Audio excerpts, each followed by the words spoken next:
제2부 미분적분법을 공부하겠습니다. 제1부에서 우리가 학습했던 것은 선형대설 공부했었다면 제2부에서는 여러 함수들의 미분법과 적분법에 대해서 공부하려고 합니다. 경제수학의 가장 핵심적인 부분이 바로 이 미분적분법이라 해도 과언이 아닌데요. 그만큼 경제수학을 공부하는 데 있어서 가장 많이 활용되는 수학 이론 중에 하나가 바로 이 미분적분법 이론입니다. 이 미분적분법은 크게 일변수 함수의 미분적분법과 다변수 함수의 미분적분법으로 두 가지로 나눠서 우리가 학습을 하려고 하는데요. 일변수 함수의 미분적분학은 우리 교재 제7장부터 11장까지 학습을 하고요.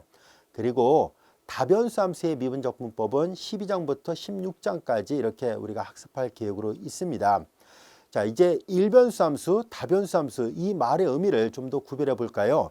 일변수 함수란 것은 y는 equal fx 이렇게 함수를 이렇게 독립변수와 종속변수로 표현했을 때 독립변수가 한 개밖에 없는 함수를 일변수 함수라 얘기를 합니다. 여기는 이제 상대적으로 y는 종속변수로 사용하죠. 그런데 이제 우리가 뒤에 가서 학습을 해보겠습니다만 만약에 독립변수가 x1, x2 이렇게 여러 개가 있을 때가 있어요. 종속변수로 y라 표시해 볼게요. 이렇게 독립변수의 개수가 많을 때가 있습니다. 그러면은 독립변수가 2개 이상이 되는 경우는 다변수라고 얘기를 하고요. 독립변수가 한 개밖에 없을 때는 일변수 함수 이렇게 해서 구별하도록 하겠습니다. 자, 이제 우리는 다변수 함수는 교재 제 12장 이후부터 우리가 학습을 하기로 하고요. 지금은 일변수 함수에 관한 여러 가지 성질들을 학습을 해보려고 합니다. 자, 이제 일변수 함수는 여러 함수들이 있죠. 여러분들이 잘 알고 있는 다항함수도 있고 루트가 씌워지는 무리함수도 있고요. 그리고 다항식분의 다항식으로 주어지는 유리함수도 있을 것이고 지수함수, 로그함수, 삼각함수, 쌍곡함수 등등 여러 개가 있습니다. 이런 여러 함수들을 미분하는 방법과 그리고 적분하는 방법을 우리가 하나하나 학습을 해보려고 합니다. 자, 제7장에서 다루고자 하는 것은 대수함수의 미분법입니다. 이때 대수함수라는 말의 의미는 다항함수와 다항함수들끼리의 사칙현상, 즉 더하고 빼고 곱하고 나눗셈을 한 거. 이때 이 다항함수들의 나눗셈을 우리가 보통 유리함수라 얘기를 하거든요. 이와 같이 해서 다항함수 그리고 다항함수들끼리의 더하고 빼고 곱한 거 그리고 나눗셈으로 표시되는 유리함수 그리고 다항함수의 루트를 씌우는 무리함수 이런 함수들을 통틀어서 대수함수라고 얘기를 합니다. 자, 이제 제7장은 여러분들한테 익숙한 그런 함수들이에요. 이 함수를 미분하는 방법을 배워보려고 합니다. 미분법을 공부하려면 우선 함수의 연속성이라는 개념이 필요하고요. 함수의 연속을 이해하려면 함수의 극한이라는 개념이 필요합니다. 자, 그래서 우리는 7장 1절 극한부터 정의하려고 합니다. 자, 우리는 이해를 돕기 위해서 이 일변수 함수의 그래프를 아무나 하나 그려보고자 하는데요. 자, 그래프라는 것은 뭐냐면 이 독립변수가 취할 수 있는 값의 범위 그것이 이제 정의역이에요. 만약에 정의역이 여기서부터 여기까지였다고 가정할게요. 자, 이제 이렇게 독립변수가 취할 수 있는 값의 범위 안에 있는 모든 x에 대해서 우리는 대응하는 이 관계식을 만족하는 y가 취할 수 있는 값의 범위를 우리가 치역이라 얘기를 하죠. 여기는 정의역, 여기는 치역이에요. y 전체는 공역이라 얘기를 합니다. 자, 이제 우리는 여기에서 우리는 정의역 안에 한 점 A가 포함되어 있을 수도 있고 만일 얘가 정의역인데 하필이면 이 A라는 한 점은 정의역 안에 포함되지 않을 수도 있습니다. 다시 말해서 이 A라는 점이 함수가 정의되는 정의역을 우리가 편의상 인터벌의 약자를 써서 I라고 표시를 해보도록 할게요. 즉 A가 I에 포함되어 있을 수도 있고 포함되어 있지 않아도 상관없는 그런 상태를 생각해 보도록 하겠습니다. 자, 이제 그러면 우리는 극한이라는 개념을 어떻게 이해할 수 있을까 하는 얘기인데요.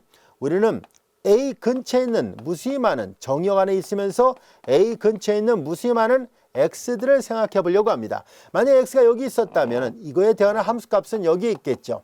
만약에 x가 여기 있었다면 이거에 대한 함수값은 여기 있을 것이고 x가 여기 있다면 이거에 대한 함수값 여기 있고요. 이런 식이에요. 자, 이와 같이 되어 있을 텐데요. 자, 이런 함수값들을 우리가 이제 여기 y축 위에 하나하나 대응을 시켜서 표현해 볼 수 있을 겁니다. 자, 이제 여기에서 우리는 다음 같은 것을 생각해 보려고 하는데요. x가 A에 한없이 가까워지는 상태를 생각해 보려고 합니다. X가 A에 한없이 가까워지는 경우 이 그림에서 보다시피 자, 만약에 X가 A의 왼쪽에 있으면서 A에 한없이 가까워지는 이런 경우 생각할 수 있겠죠. 또한 X가 A의 오른쪽에 있으면서 A에 한없이 가까워지는 이런 경우를 생각해 볼 수 있을 겁니다.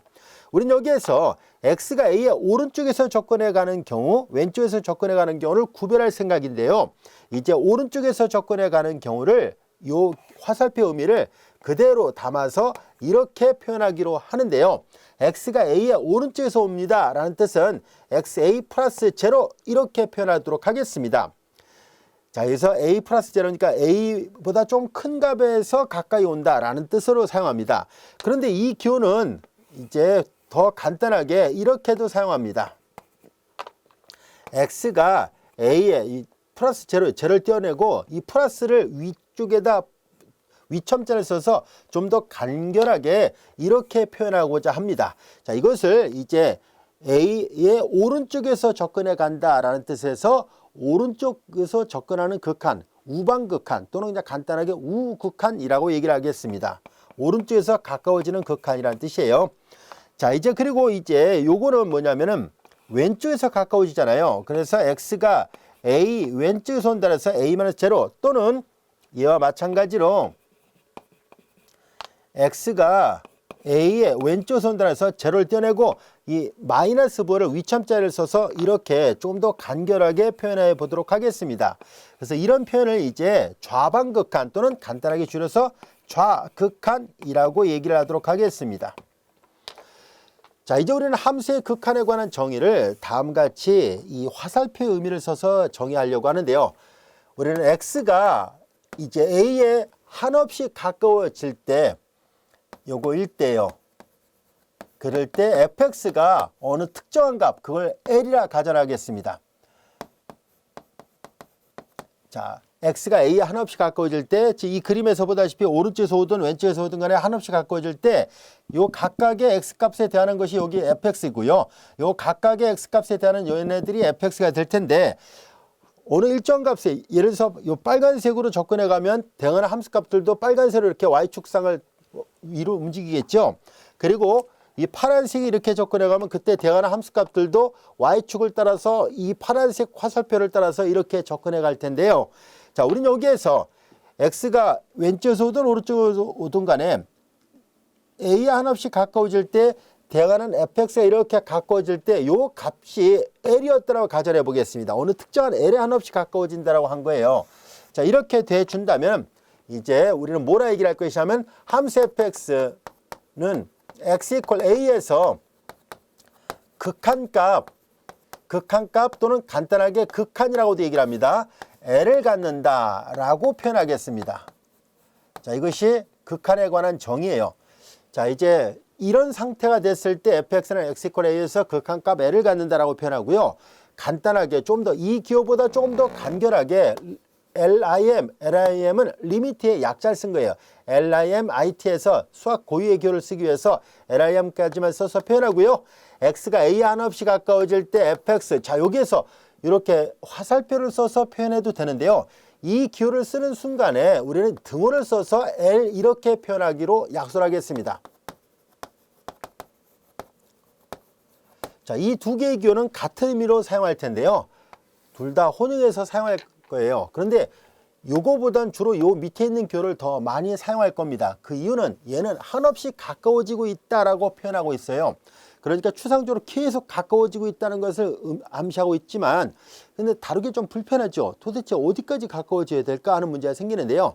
그래서 그런 문제를 피하기 위해서 수학에서 이렇게 LIM이라는 기호, 리미트라는 기호를 써서 등호를 써가지고 표현하기로 약속을 한 거예요. 그냥 약속을 한 거예요. 그래서 리미트 값이, 즉 극한 값이 L이다라고 확정적으로 표현한 것뿐입니다. 아무래도 이렇게 가까워지는 상태를 다루는 것보다는 값을 다루는 게 훨씬 더 편하거든요. 그래서 L, L1 이런 식으로 값을 다루는 게 훨씬 더 낫기 때문에 우리는 이 아래 기호를 더 선호해서 사용하려고 합니다. 자, 이제 그렇다면 이와 같은 함수의 극한을 우리가 정의하게 됐는데요. 그럼 함수의 극한을 직관적으로 이해하려면 이 그림에서 보는 것처럼 우리가 어떤 함수의 그래프를 간단한 경우라면 너무 복잡하면 그래프를 그릴 수는 없어요. 간단한 경우라면 그래프를 그려보고 직관해서 바로 판단할 수도 있다는 것을 알 수 있습니다. 자, 실제로 그런 예문을 한번 살펴보도록 할게요. 자, 이 정의는 지금까지 설명했던 내용이고요. 다음 같은 예문 몇 가지를 알아보겠습니다. 자, 예제 1번을 보겠습니다. 물론 항상 그래프를 그릴 필요는 없어요. 그래프를 꼭 그려야 되는 이유는 없는데 이해를 돕기 위해서 그래프를 그려볼게요.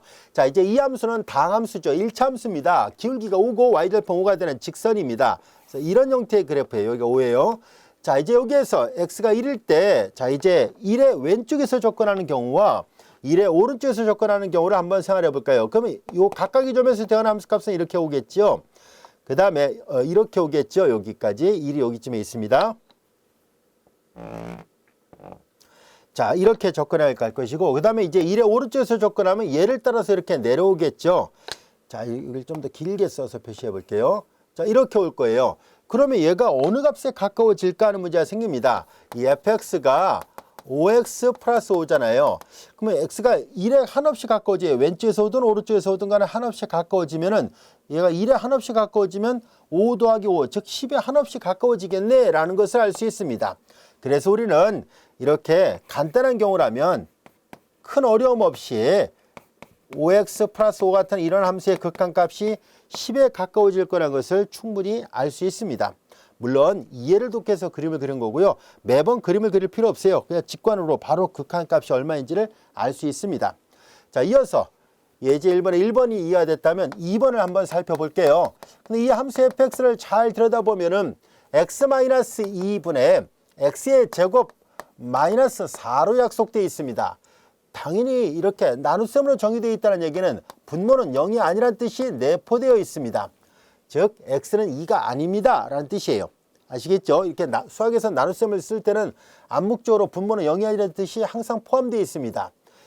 처음부터 나눗셈일 때 이런 의미고요. 나눗셈이 아닌 걸 나눗셈으로 바꿀 때는 분모는 0이 아니란 말이 꼭 필요하다는 것 잊지 않도록 하세요. 자, 지금 처음부터 나눗셈으로 주어진 함수잖아요. 그러면 당연히 분모는 0이 아닙니다. 자, 이제 0이 아니란 얘기니까 분자를 잘 보세요. 인수분해 되죠? x-2와 x 플러스 2 이렇게 인수분해 됐고 x가 2가 아니잖아요. 수학에서 어떤 수가 0이 아니다? 나눌 수 있다는 말과 같은 말이에요. 자, 그래서 x-2가 0이 아니잖아요. 왜냐면 x가 2가 아니니까 x-2는 0이 아니라서 나눌 수 있습니다. 그래서 x 플러스 2 이렇게 되어 있습니다. 즉, 이 유리함수는 모양을 잘 정돈해서 보니까 x 플러스 2인데 단 x는 2가 아니에요 라는 얘기예요.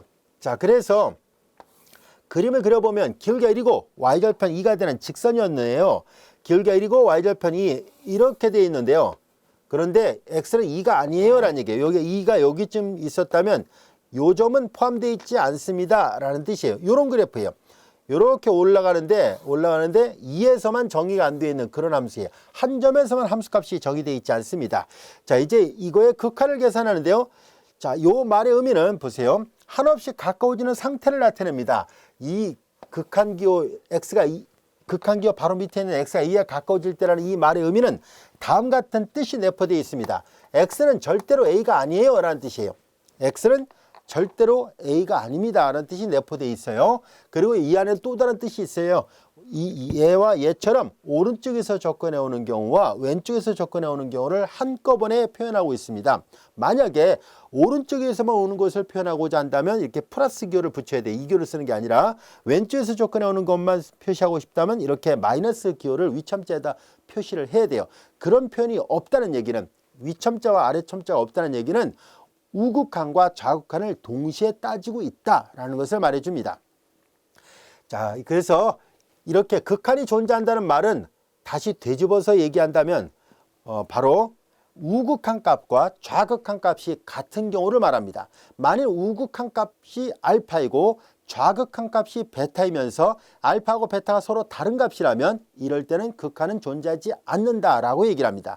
대신 우극한 값만 존재한다. 알파로서 또한 같은 방법으로 좌극한 값 베타만 존재한다. 이렇게 얘기를 합니다. x = a에서 우극한 값, 좌극한 값이 존재하더라도 서로 다르면은 극한은 없다, 존재하지 않는다라고 얘기를 합니다. 대신 앞서 얘기한 것처럼 우극한 값은 존재하고 좌극한 값은 존재한다라고 표현하면 돼요. 자, 이제 우리는 그래서 이 극한이 존재한다는 말의 의미는 극한값을 갖는다라는 표현을 했다는 얘기는 이 안에 당연히 x가 a의 오른쪽에서 접근하는 경우와 왼쪽에서 접근하는 경우 이 모든 것들을 한꺼번에 표현하고 있다라고 생각하면 됩니다. 자, 이제 그래서 x가 2의 왼쪽에서 접근할 때의 극한값은 얼마인가? x가 2의 오른쪽에서 접근할 때의 극한이 얼마인가를 살펴보면은요. 여기 직관으로 바로 계산할 수 있어요. 앞서 얘기한 것처럼 리미트 x가 2에 한없이 가까워질 때 x-2분의 x의 제곱 마이너스 4의 극한은 리미트 x가 2에 가까워질 때 요거 다 정도란 게 이거잖아요. x 플러스 2. 그래서 2에 한없이 가까워지면 2 더하기 2니까 4에 한없이 가까워지겠죠. 그래서 극한값은 4에 가까워진다는 것을 알 수 있습니다. 자, 이런 그림은 그냥 이해를 돕기 위해서 그린 것뿐이에요. 직관에서 바로 극한을 판단할 수 있습니다. 자, 이어서 3번 문제를 살펴보겠습니다. 3번 fx는 x가 1이 아닐 때와 1일 때 함수가 서로 다르게 약속되어 있습니다. 역시 이해를 돕기 위해서 그림을 한번 그려보도록 할게요. 자, 기울기가 2고 y절편 1이에요. 자, 이제 여기가 1이에요. 자, 그리고 x가 1일 때, 여기가 1일 때 1, 이 정도 있더라 보겠습니다. 자, 이 함수는 1이 아닐 때라고 얘기를 했어요. 1이 아닐 때 이런 식으로 약속되어 있고요. 1이면 0으로 약속되어 있습니다. 1에서는 함수값이 0. 1이 아닐 땐 이렇게 약속되어 있으니까 이런 모양의 함수값이에요. 한 점에서 구멍이 뻥 뚫려 있고 그 다음에 1일 땐 0으로 약속되는 함수예요. 자, 여기에서 1에서의 함수의 극한값을 구해보세요라는 얘기잖아요. x가 1에 한없이 가까워질 뿐이지 1은 아니에요. 그러니까 왼쪽에서 접근해 갈 때 이걸 무심코 0이라 말하면 안 돼요. 함수 fx의 극한이 필요한 거니까 이걸 따라가야 되거든요. 마찬가지로 1의 오른쪽으로 가까워질 때는 얘를 따라서 내려오니까 이 값이 얼마인가를 찾아보란 얘기입니다.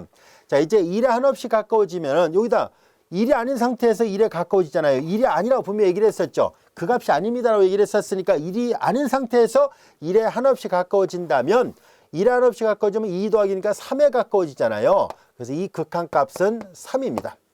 자, 이렇게 구멍이 뻥 뚫어져 있는 경우 불연속이라 얘기를 합니다. 그리고 한 점에서 함수값이 정의되어 있다 할지라도 이게 서로 이어져 있지 않잖아요. 여기가 구멍이 뻥 뚫려서 따로 약속되어 있으니까 이런 경우는 이제 우리가 요 다음 절에서 또 배웁니다만 불연속이라 얘기를 하는데요. 이렇게 함수의 극한은 주어진 함수가 불연속일지라도 극한값은 구할 수 있습니다. 아시겠죠? 꼭 연속일 때만 구하는 것이 아니에요. 불연속일지라도 극한값을 계산할 수 있다라는 것을 알 수 있습니다. 자, 이어서 4번 문제를 살펴보도록 할게요. 자, 4번 문제를 살펴보면은 4번은 그림을 좀 그려서 살펴보도록 하죠. 자, 4번은 여기다 그림을 그려볼게요. x의 제곱분의 1 그래프는 이렇게 이런 모양의 그래프입니다. 이 그래프가 x의 제곱분의 1이에요. 자, 이제 0에 한없이 가까워진다는 얘기인데요. 자, 이제 0일 때 함수 정의 안 되어 있습니다. 이렇게 구멍이 뻥 뚫려져 있는 상태고요. 자, 이제 0에 가까워지면 가까워질수록 오른쪽에서 가까워지면은 플러스 무한 들어가죠. 왼쪽에서 가까워져도 플러스 무한 들어가죠. 자, 그래서 이거의 극한은 플러스 무한대 이렇게 얘기를 합니다. 그냥 이렇게 이퀄 플러스 무한대 이렇게 표시하고 또는 이것을 극한은 사실 존재하지 않는 경우에요. 그냥 극한값은 무한대다라고 표현하는 사람들도 있습니다만 그냥 기호가 이제 이퀄 플러스 무한대라고 표현한 것뿐이고 엄밀하게는 극한은 존재하지 않는다가 맞고요. 발산한다라고 얘기를 합니다. 그래서 이렇게 특정한 값에 가까워지면 수렴한다라고 얘기를 하고요. 아시겠죠? 그래서 이제 충분히 이제 용어 뜻을 이해하고 있다면 그냥 우리는 극한값이 발산한다. 이제 극한값이 무한대라고 표현하는 것보다는 발산한다라고 표현한다는 게 훨씬 더 맞는 표현이거든요. 근데 이제 이해하고 있으니까 앞으로 선생님이 강의하면서도 그냥 무한대다, 극한값 무한대다 이렇게 표현해도 여러분들은 아, 발산이란 뜻이구나라고 이해를 해 주시기 바랍니다. 자, 이제 우리는 이렇게 해서 함수의 극한을 다룰 때 직관에서 금방 구할 수 있다는 것을 알게 됐습니다. 자, 이제 우리는 이와 같이 x가 a에 한없이 가까워질 때 함수 fx의 극한이 l이라는 말의 의미는 직관에서 쉽게 이해할 수 있는 값이었었습니다. 이해할 수 있는 정의였었어요. 자, 그런데 이런 정의를 좀 더 엄밀하게 해야 된다라고 주장했던 수학자가 있습니다. 그래서 19세기 초반에 활동했던 아주 뛰어났던 수학자였던 코우시는 이거 되게 추상적이다라고 생각한 거예요. x가 a 하나씩 가까워질 때 fx가 l에 가까워진다. 이 말의 의미를 좀 더 엄밀하게 확인해 볼 수는 없을까라는 것을 고민하게 됐고요. 그래서 이 코시가 주장했던 바가 바로 그리스 문자 입실론과 델타라는 기호를 써서 만든 입실론 델타 방법으로 함수의 극한을 다시 정의를 해 보려고 합니다. 코시의 입실론 델타 방법인데요. 자, 어렵지 않습니다. 이 코시의 입실론 델타 방법 또는 입실론 델타 논법이라 말하는 것은 뭐냐면 함수의 극한을 이렇게 직관해서 금방 구할 수 있잖아요. 판단할 수 있고요. 그럼 이 판단이 과연 옳았을까? 타당하다라고 말할 수 있을까라고 생각한 거고 이걸 다시 검증을 해볼 수 있을까 하는 것을 고민한 거예요. 그래서 우리는 입실론 델타 논법으로 함수의 극한, 여기에 써놨던 이 함수의 극한을 다음과 같이 다시 정의하도록 하겠습니다. 자, 대문자 L을 뒤집어 놓은 건 수학에서 임이라는 뜻으로 사용합니다. 이 n이라는 단어의 앞글자를 거꾸로 써가지고 수학은 고유의 기호로서 임의의 모든 이런 뜻으로 사용합니다. 자, 이제 이 말의 의미는 입실론이라는 그리스 문자를 써서 이 코시가 이 처음에 썼던 기호를 그 다음부터는 이제 많은 수학자들이 관례화시켜서 그 기호를 그대로 쓰고 있습니다. 자, 이제 임의 양수 입실론이라는 얘기예요. 임의 양수 입실론에 대하여 자, 이제 x-a의 크기가 0보다 크고 델타보다 작으면 fx-l의 크기가 입실론보다 작도록 하는 이것을 만족하는 양수, 역시 그리스 문자 델타를 쓴 거예요. 이 말과 동치로서 생각하겠다라는 얘기입니다. 자, 리미트 x가 a로 갈 때 fx의 극한이 l이라는 말은 앞으로 입실론 델타 방법으로 다시 재해석해서 확인해 본다면 임의 양수 입실론에 대하여 x-a의 크기가 0보다 크고 델타보다 작으면 fx하고 l 사이의 크기는 그 두 점 사이의 거리예요. 이 값과 이 값 사이의 거리는 기껏해 입실을 넘지 못합니다는 얘기예요. 자, 이걸 만족하는 양수 델타가 있다는 얘기인데요. 잘 보면 알 수 있듯이 이 입실론 델타 방법은 존재성을 나타내고 있습니다. 이 델타가 얼마예요? 라고 말하는 것이 아니라 그냥 이 명제가 P면 Q에다가 성립하게 되는 델타 있기만 하면 이게 극한이 L이 맞다라고 확인할 수 있다는 뜻입니다. 여기서 입실론은 임의로 잡았거든요. 그래서 이 P면 Q이다라는 말을 이해하기 좋게 그림으로 그려서 설명하도록 할게요. 자, 이제 입실론 델타 논법을 그림으로 그려서 본다면 명확하게 이해할 수 있습니다. 자, 지금 우리는 입실론 델타 논법을 이용해서 우리가 함수의 극한을 다시 재해석하려고 하는데요. 자, 이해를 돕기 위해서 이제 그림을 좀 그려볼 생각이에요. 자, 이제 임의의 곡선을 이렇게 그려도 되는데요. 자, 우리는 예를 들어서 그냥 이렇게 직선을 하나 그려봅시다. 이 직선이 입실론 델타의 그림을 훨씬 더 이해하기 쉬워서 직선을 그려서 표현해 보도록 할게요. 자, 이제 y는 꼭 직선이 아니라도 됩니다. 우리 교재처럼 휘어져 있는 곡선이라도 상관없습니다. 자, 이제 y는 fx가 이렇게 있고요. 자, 여기가 정역 안에 있는 또는 정역 안에서 포함되어 있지 않아도 됩니다. 즉 이 한 점이 정역에서 제외되어 있어도 상관이 없어요. 자, 이제 정역 안에 있는 이 인터벌의 약자를 써서 i라 쓰고요. 자, 이제 정역 안에 있는 점들은 여기가 x가 이렇게 있어요. a는 이 정역 안에서 제외가 돼도 상관이 없습니다. 바로 이걸 강조하기 위해서 표현한 것이 요거예요. 자, 일반적으로 절대값은 당연히 0보다 크나 같잖아요. 그런데 0보다 크다라고 말했다는 얘기는 무슨 말일까요? 0은 아니었다는 얘기죠. 그럼 얘가 0이 되는 경우는 언제일까요? x가 a와 같을 때가 0이 된다는 얘기인데 이걸 0보다 크다라고 말했으니까 아, x는 a가 아니구나 라는 뜻이에요. 이 x는 정역 I 안에 있는 원소들인데 x는 a가 아니라는 얘기니까 결국은 a가 정역 안에 포함되어 있지 않은 경우까지도 생각하겠다는 뜻이거든요. 이 말의 의미를 그림으로 보면 이렇게 구멍이 뻥 뚫려 있는 이런 상태를 말하고 있습니다. 자, 이제 여기에서 우리는 뭘 생각할 것이냐 하면 이 입실론이 임의로 선택된 건데요. 이 입실론은 기호를 잘 보면 fx-l의 절대값이 입실론보다 작다라고 되어 있습니다. 자, 이 말의 의미를 이 절대값을 풀어서 써보려고 합니다. 즉 fx-l의 크기가 입실론보다 작아요라는 얘기인데 절대값이 뭐보다 작다는 얘기는요. fx-l은 플러스 입실론하고 마이너스 입실론 사이에 있다는 얘기잖아요.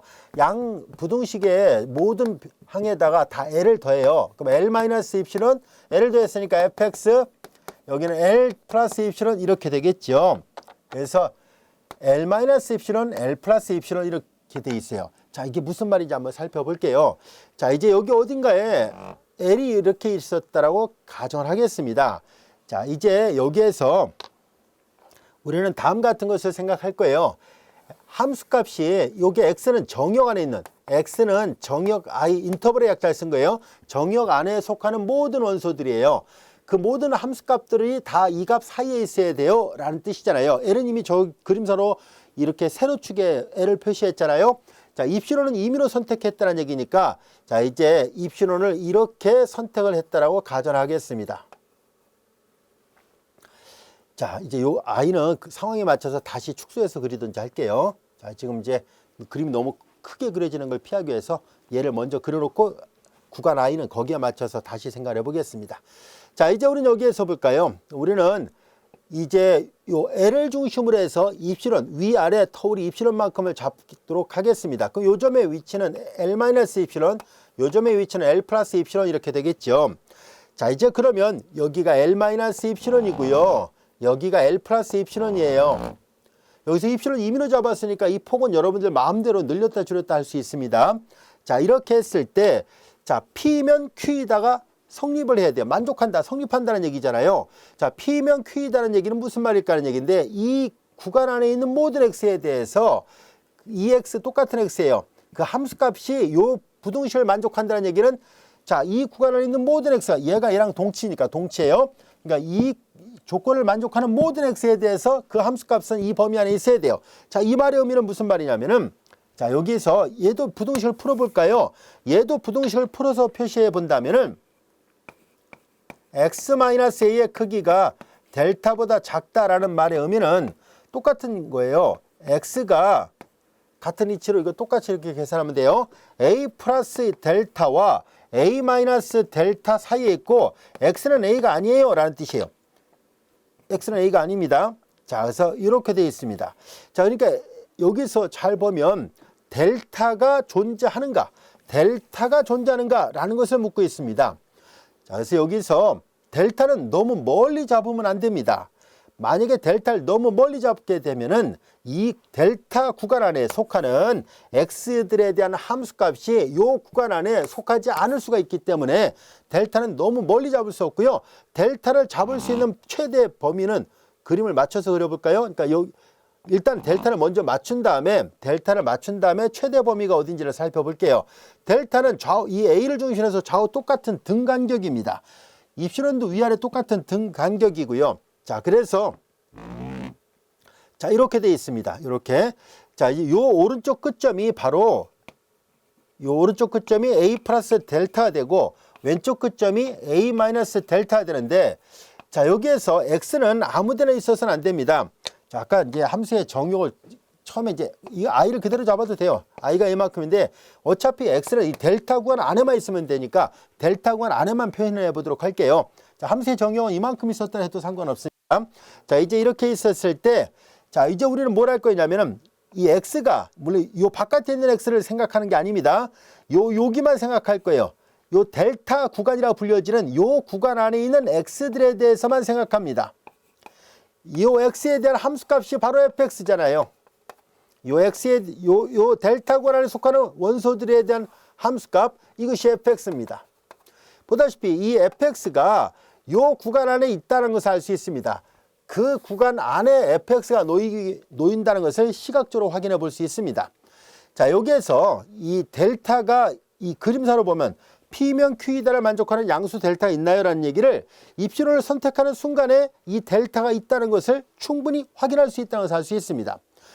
자, 우리는 여기에서 이 입실론의 역할을 좀 더 자세하게 들여다보겠습니다. 입실론은 임의로 선택한 겁니다. 즉, 처음에 선생님이 이렇게 입실론 이만큼, 여기가 L이 여기에 있었을 때, 위아래 터울을 이만큼 잡았잖아요. 이 입신호를 줄이면 어떻게 될까 하는 것을 생각해 보겠습니다. 입신호는 임의로 선택한 거라서 고정적이진 않거든요. 자, 그래서 입신호를 만약에 이렇게 이만큼 노란색 터울만큼 하지 말고 만약에 요거에 반씩 줄여서 선택을 해 볼게요. 반씩 줄여서 입신호를 다시 선택했다라고 보겠습니다. 즉 파란색 입신호를 선택하면은 이때 델타는 어떻게 표현할 수 있을까 하는 얘기입니다. 자, 파란색을 선택하게 되면 아까 처음에 이 주황수로 잡았던 델타에서 오른쪽 점들은 다행히도 이 그림사로 보면 이 파란색 입신호 구간에 들어가지만 등간격으로 잡다 보니까 왼쪽에 있는 델타 구간 안에 있는 여기 요만큼의 요 초록색으로 빗금친 요만큼의 원소들은 델타 구간 바깥으로 빠져나가죠. 그러니까 입신호를 줄이면 델타가 처음에 잡았던 델타와 동일해서는 안 되겠구나라는 것을 알 수 있습니다. 그래서 입신호를 파란색 구간만큼 줄였다면은 그럴 때는 델타도 이 파란색 띠 안에 쏙 들어오게끔 되려면 델타도 그만큼 축소가 돼야 된다는 것을 말해주고 있습니다. 델타가 그만큼 축소가 돼야 되니까 예를 들어서 앞에서 처음에 잡았던 것보다 폭이 더 좁게 잡아보겠습니다. 이 보라색 델타를 축소시켜 보겠습니다. 그래서 보라색 델타를 축소할 때 이 보라색 델타는 이 안에 쏙 들어올 수 있는 파란색 구간 안에 쏙 들어올 수 있는 그런 델타이기만 하면 충분합니다. 그래서 이 범위로 제한을 두면 이 범위 안에 있는 모든 x들이 자연스럽게 처음에 잡았던 입신호보다 반으로 줄였던 이 델타 구간으로 쏙 들어오죠. 자, 이제 이 두 개의 그림을 서로 비교해 보겠습니다. 입신호는 임의로 잡았기 때문에 입신호를 줄이면 델타도 줄어든다는 것을 알 수 있습니다. 그럼 입신호를 더 줄이면 당연히 입신호를 다시 또 반으로 줄여봐요. 그러면 델타도 이 보라색 델타 있는 점들이 얘를 반으로 줄이면은 당연히 새롭게 만들어진 입신호 구간 바깥에 벗어난 점들이 있을 거 아닙니까? 그러면 P면 Q에다가 만족해야 된다는 얘기는 항상 성립해야 된다는 얘기인데 그 조건을 만족하지 못할 수도 있잖아요. 그래서 이 보라색 델타 구간을 더 줄여야 돼요. 얘를 줄이면 얘도 더 줄여야 되고 더 줄이면 얘도 더 줄여야만이 P면 Q에다가 항상 성립한다라고 말할 수 있습니다. 그래서 결국은 입신호를 줄이면 델타도 줄어든다는 것을 알 수 있습니다. 델타 구간이 자꾸 줄어든다는 것이 의미하는 바가 뭘까 하는 얘기입니다. 그것은 마치 뭐예요? 그 구간 안에 있는 모든 x들이 압축되듯이 점차 A라는 한 점에 한없이 가까워지고 있겠구나 라는 것을 알 수 있습니다. 그러면 그렇게 한없이 가까워지는 x들에 대해서 한없이 델타 구간을 자꾸 입신호를 줄이면 이 델타도 줄잖아요. 그러면 A하고 아주 가까이 있는 x들에 대해서 함수값이 L 구간, L을 중심으로 하는 입신호 구간 안에 자꾸 포함될 거라는 것을 알 수 있어요. 그러니까 얘를 줄이면 얘도 가까워진다는 얘기예요. 얘가 가까워지는 순간에 얘도 가까워진다. 그래서 이 코시가 만든 이 입신호 델타 논법은요.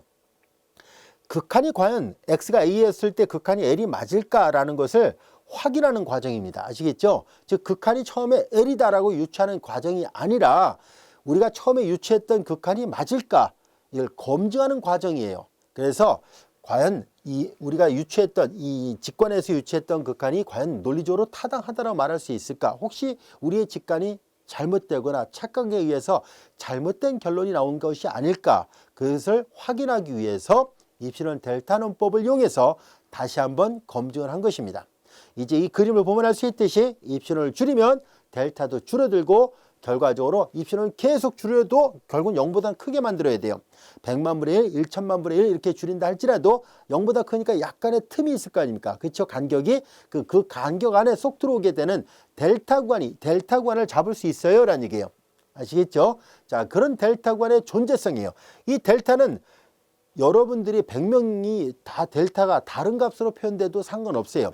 P면 Q에다가 성립하는 델타이기만 하면 충분하기 때문에 말 그대로 10인 10색이에요. 그러니까 누가 구하더라도 델타가 똑같지 않아도 상관없습니다. 얘는 무조건 존재 정리이기만 하면 돼요. 있다는 것만 보이기만 하면 충분하거든요.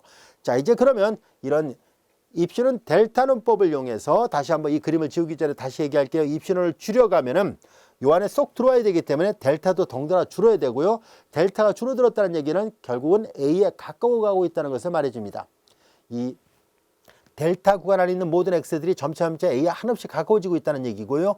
그 한없이 가까워지는 상태에서 결과적으로 요 띠 안에 속하는 값들도 L에 아주 가까이 가 있다는 것을 알 수 있습니다. 그래서 이 말의 의미를 입신호 델타 논법으로 다시 한번 재확인할 수 있다는 것을 알게 됐습니다. 자, 이제 그렇다면 조금 전에 예제 1번에 1번 보기에서 사용했던 이 극한이 우리는 직권에서 x가 1에 가까워질 때 10이라고 얘기를 했었잖아요. 정말로 그게 10이 맞는지를 입시론 델타 논법을 이용해서 확인을 해 보려고 합니다. 자, 그래서 이 방법으로 한번 확인해 봅시다 라는 얘기예요. 자, 이제 이 극한이 맞는가라는 것을 확인해야 되는데요. 잘 보세요. L이 저쪽에서는 10이고요. A가 1, fx가 5x 플러스 5예요. 자, 여러분들은 이것이 입시론 델타 방법의 정의이기 때문에 이 정의를 잘 기억해 뒀다가 정의에 맞춰서 계산하면 됩니다. 자, 이제 임의의 양수 입시론에 대하여 x-a가 0보다 크고 x-a의 크기가 0보다 크고 델타보다 작으면 fx 마이너스 L이에요. 5x 플러스 5 마이너스 L의 크기가 입시론보다 작아지도록 하는 이렇게 되는 이것을 만족하는 양수 델타가 존재함을 보이자는 얘기예요. 보이면 충분하다라는 것을 알 수 있습니다. 직면하고 얘기를 했었으니까 이런 게 있다라는 것만 보이기만 하면 저 말이 맞다는 얘기잖아요. 자, 이런 문제는 결과적으로 이미 입시론을 선택을 먼저 한 거예요. 아까 그림처럼 이 세로축에서 입시를 먼저 결정했을 때 델타 있다. 델타 구간 안에 있는 모든 x에 대해서 함수값이 그 입시론 구간 안에 속한다라는 것을 보이면 되잖아요. 자, 그래서 우리는 얘를 풀어보려고 합니다. x의 범위를 얘를 푸는 과정에서 자연스럽게 얻으려고 합니다. 자, 여기 잘 보면 5x 플러스 5 마이너스 10은 다시 써보면 5x 마이너스 5잖아요. 5를 묶어내면 x 마이너스 1 이렇게 되고 얘는 5로 묶어내면 x 마이너스 1의 절대값이에요. 이렇게 되잖아요. 자, 그래서 여기에서 이제 얘네들이 이건 다 등호잖아요. 입시론보다 작으면 충분하지요.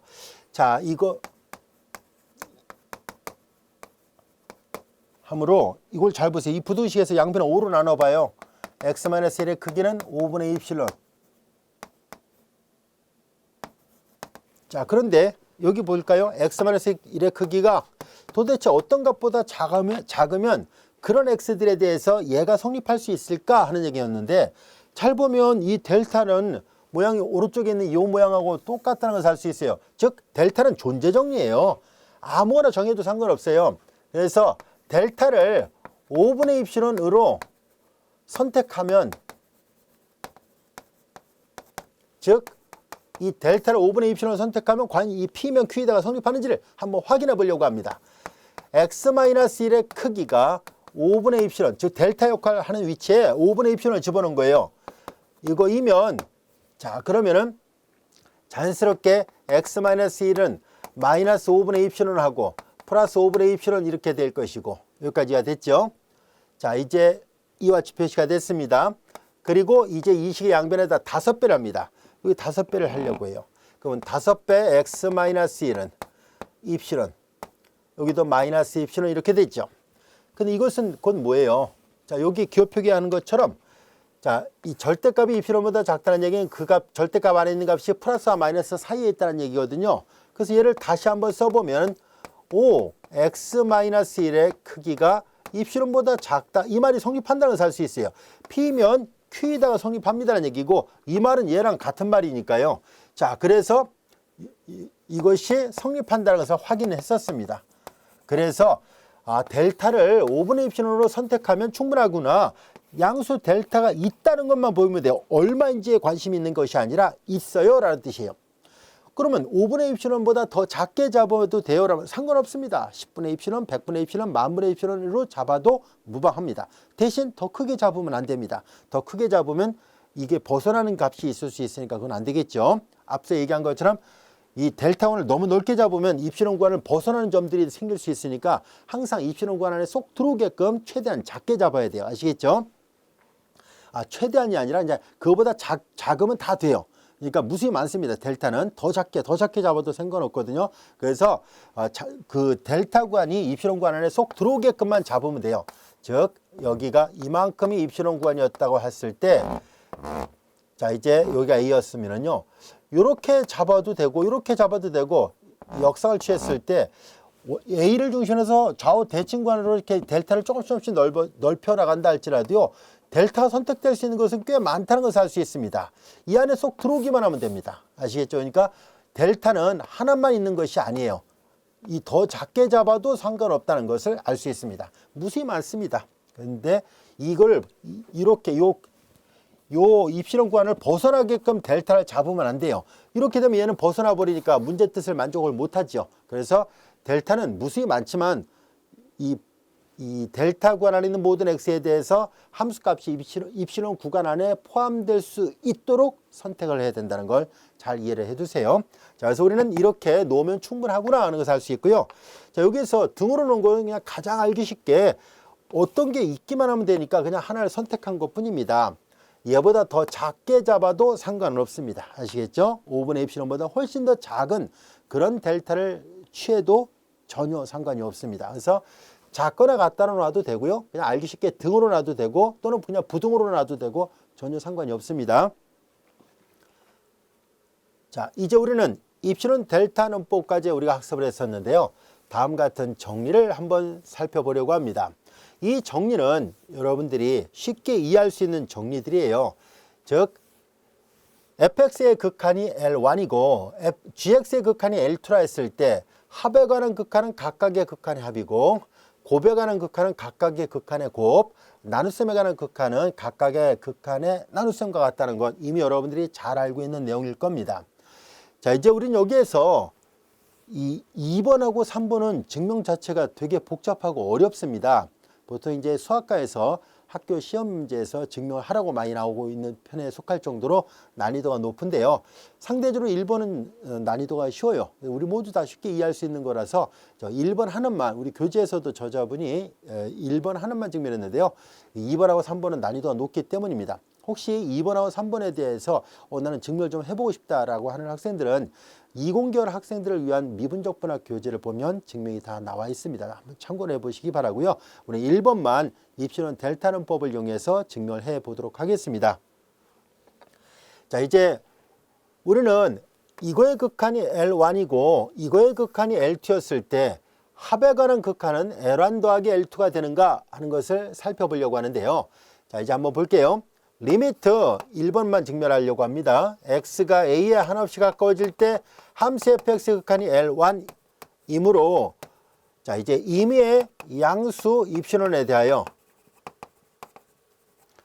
우리는 어떤 적당한 델타가 존재해서 P면 Q이다가 성립한다는 얘기잖아요. 그래서 어떤 적당한 양수 우리는 델타 1이라 하겠습니다. 두 개가 있으니까 서로를 구별하려고 해요. 적당한 양수 델타 1이 존재하여 자, 이제 x-a의 크기가 0보다 크고 델타 1보다 작으면 함수 fx -l1의 크기가 입실론보다 작다라는 것이 성립합니다. 즉 P면 Q이다라는 델타 1이 있었다는 것을 알 수 있어요. 자, 그리고 또한 리미트 x가 a로 갈 때 이번엔 gx죠. 문제에서 gx의 극한이 L2이므로 자, 조금 전에 이미 선택했던 입실론을 그대로 활용하려고 합니다. 델타 1, 델타 2는 이제 구별할 수 있습니다만 이 입실론은 하나로 고정시켜서 갈 거예요. 이거이므로 이미 앞에서 계산했던 입실론이에요. 즉 위에서 주어진 양수 입실론에 대하여 역시 똑같은 어떤 델타가 똑같은 양수 이번엔 델타 2로 놓겠습니다. 증명 방법이 똑같다는 얘기예요. 양수 입실론에 대하여 적당한 양수 델타 2가 존재하여 이 델타 1과 델타 2가 같을 필요는 없습니다. 앞서 얘기했었죠. 델타는 존재성이기 때문에 무수히 많을 수 있기 때문에 반드시 두 개가 일치할 필요는 없거든요. 그래서 일부러 델타 1, 델타 2로 나눠서 생각한 거예요. 델타 1과 델타 2가 존재하여 똑같이 이렇게 x-a의 크기가 델타 2보다 작으면 gx-l2의 크기가 입실론보다 작다는 것이 성립합니다. 이제 우리는 이 입실론을 그대로 사용하겠습니다. 양수 입실론에 대하여 우리는 이제 뭘 생각할 것이냐면 MIN은 미니멈을 뜻하는 기호예요. 델타 1과 델타 2 중에서 앞서도 얘기했었죠. 이 그림을 이렇게 그려놨을 때요. 자, 이제 델타는 무수히 많을 수 있습니다. 즉 입실론 구간 안에 쏙 들어가기만 하면 되거든요. 그러니까 여기가 입실론, 여기가 입실론이었을 때, 자, 이런 입실론 구간 안에 쏙 들어가기만 하면 충분해요. 그러니까 이 델타는 하나만 있는 것이 아니에요. 그래서 여기 델타 1이 있었다고 볼게요. 그 다음에 이제 또 다른 델타 2가 있었다고 봐요. 델타 2, 뭐 델타 1보다 델타 2가 더 작았다라고 그림을 이렇게 그려볼게요.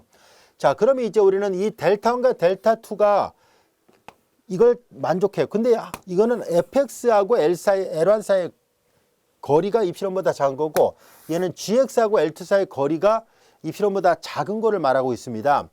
그래서 얘가 이 하얀색 그림이 fx였다고 가정하고, 그 다음에 이제 만약에 이제 뭐 이런 그래프가 이게 gx였다고 가정했을 때, 델타 1은 fx랑 관련이 있고, 그리고 델타 2가 gx랑 관련이 있었을 때 두 개 그래프가 서로 다르다 보니까 우리는 이제 이 델타 1과 델타 2를 아무나 선택해서는 안 된다는 것을 알 수 있습니다.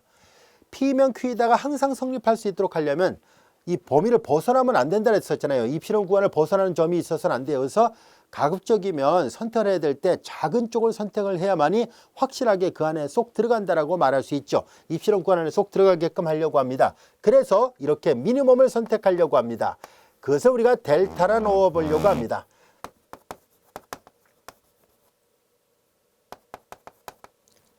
그러면 이런 델타 1과 델타 2 중에서 작은 쪽을 델타라 한다면은 이제 x-a의 크기가 이제 여기가 델타예요. 델타 1도 아니고 델타 2도 아닌 델타예요.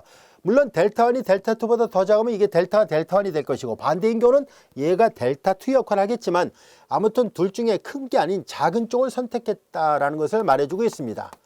자, 그러면 이제 뭘 생각하려고 하냐면은 fx 플러스 gx 두 개를 합한 이 함수에다가 L1 더하기 L2, 자, 이거를 이 함수값에서 이 함수값을 뺀 것을 생각하려고 합니다. 자, 여기까지 할 수 있겠죠. 이거 좀 더 명확하게 하기 위해서 이렇게 하도록 하죠. 어차피 입실론은 임의로 선택했죠. 임의로. 자, 그래서 이걸 깔끔하게 입실론 델타 논법의 정의에 부합하게끔 하기 위해서 이거는 이제 그냥 입실론 써도 상관없어요. 그런데 입실론 델타 논법의 정의가 여기 오른쪽 끝이 입실론보다 작아지게 되는 델타가 존재한다는 것을 보이는 거라서 그런 관점에서 여기를 입실론으로 잡은 거에 반으로 선택해도 무방하잖아요. 여기도 그렇게 하겠습니다. 하나의 테크닉이라 보면 됩니다. 자, 이제 이렇게 해서 놓고 이제 약간 수정을 했어요. 이걸 다시 한번 살펴보겠습니다. 얘를 다 보면은 fx-l1 gx-l2 이렇게 되고요.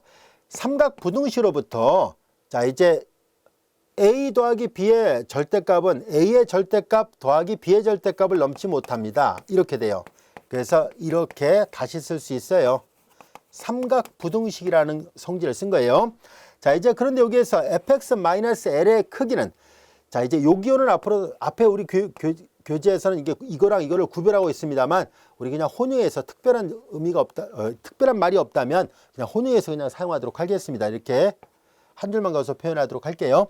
자, 이제 fx-l1의 크기는 여기 보세요. fx-l의 크기는 2분의 입신을 넘지 못한다라고 얘기를 했었고, gx-l2의 크기는 2분의 입신을 넘지 못한다라고 얘기를 했었으니까 요거 다 더하면 입신원이잖아요. 그래서 p면 입신원 q이다. 입실론보다 작다는 것이 성립했다는 것을 알 수 있습니다. 그러므로 이런 델타가 있다는 것을 확인했잖아요.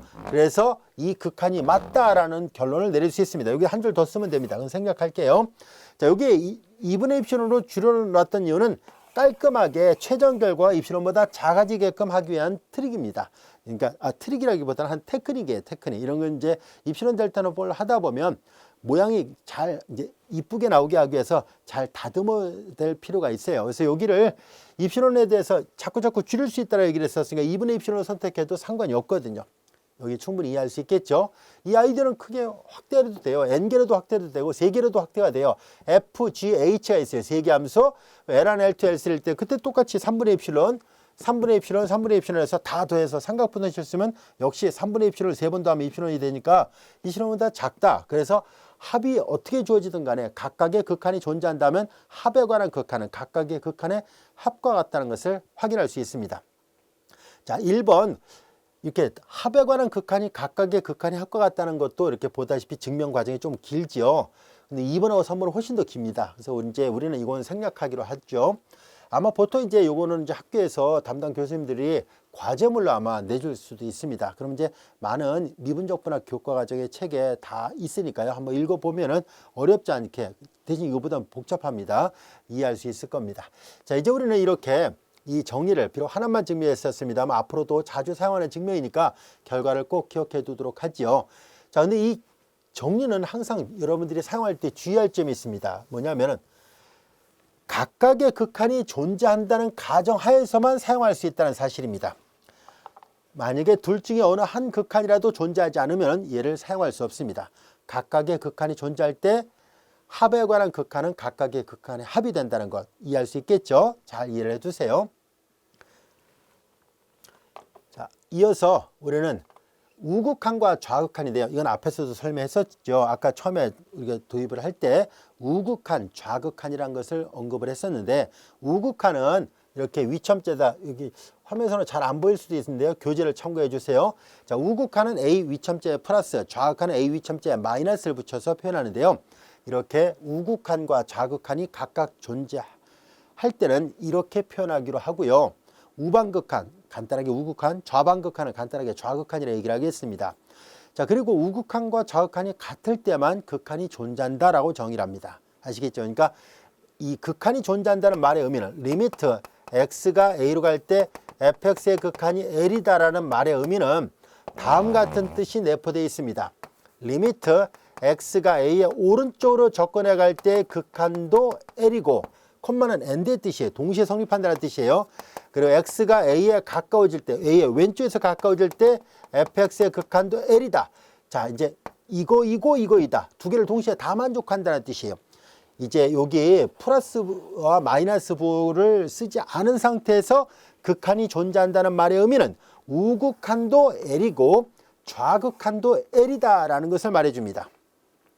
만약에 우극한 값이 존재하고 좌극한 값이 존재할지라도 L1하고 L2가 같지 않으면은 그때는 이 극한 값은 존재하지 않는다라고 정의를 합니다. 자, 이제 극한에 관한 정의 충분히 이해할 수 있겠죠? 자, 이어서 우리는 극한을 학습을 했으니까 예제가 하나 더 있었군요.